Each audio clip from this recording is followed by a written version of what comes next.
Ézéchiel, chapitre 45. Lorsque vous partagerez le pays en héritage par le sort, vous prélèverez comme une sainte offrande pour l'Éternel une portion du pays, longue de 25 000 cannes et large de 10 000, elle sera sainte dans toute son étendue. De cette portion vous prendrez pour le sanctuaire 500 cannes sur 500 en carré et 50 coudées pour un espace libre tout autour. Sur cette étendue de 25 000 cannes en longueur et 10 000 en largeur, tu mesureras un emplacement pour le sanctuaire, pour le lieu très saint. C'est la portion sainte du pays.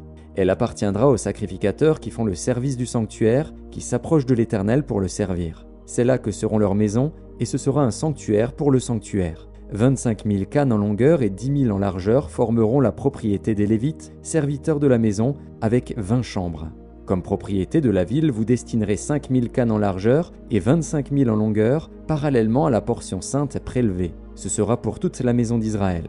Pour le prince, vous réserverez un espace aux deux côtés de la portion sainte et de la propriété de la ville, le long de la portion sainte et le long de la propriété de la ville, du côté de l'Occident vers l'Occident et du côté de l'Orient vers l'Orient, sur une longueur parallèle à l'une des parts, depuis la limite de l'Occident jusqu'à la limite de l'Orient. Ce sera sa terre, sa propriété en Israël.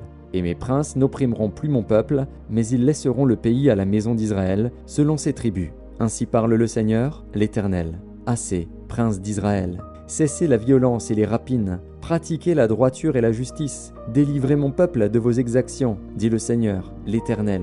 Ayez des balances justes, un épha juste et un bath juste. L'épha et le bath auront la même mesure. Le bath contiendra la 10e partie d'un homère et l'épha la 10e partie d'un homère. Leur mesure sera réglée d'après le homère. Le cycle sera de 20 guéras. La mine aura chez vous 20 cycles, 25 cycles, 15 cycles. Voici l'offrande que vous prélèverez, la 6e partie d'un épha sur un homère de froment et la 6e partie d'un épha sur un homère d'orge. Ce que vous devrez pour l'huile, pour un bath d'huile, sera la 10e partie d'un bath sur un corps, qui est égal à un homère de 10 baths, car 10 baths font un homère. Une brebis sur un troupeau de 200 dans les gras pâturages d'Israël sera donnée pour l'offrande, l'holocauste et le sacrifice d'action de grâce, afin de servir de victime expiatoire, dit le Seigneur, l'Éternel.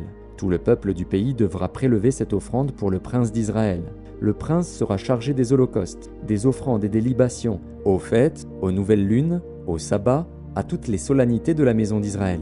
Il offrira le sacrifice expiatoire, l'offrande, l'holocauste et le sacrifice d'action de grâce en expiation pour la maison d'Israël.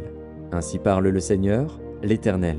Le premier jour du premier mois, tu prendras un jeune taureau sans défaut et tu feras l'expiation du sanctuaire. Le sacrificateur prendra du sang de la victime expiatoire et il en mettra sur les poteaux de la maison, sur les 4 angles de l'encadrement de l'autel et sur les poteaux de la porte du parvis intérieur. Tu feras de même le 7e jour du mois pour ceux qui pêchent involontairement ou par imprudence. Vous purifierez ainsi la maison.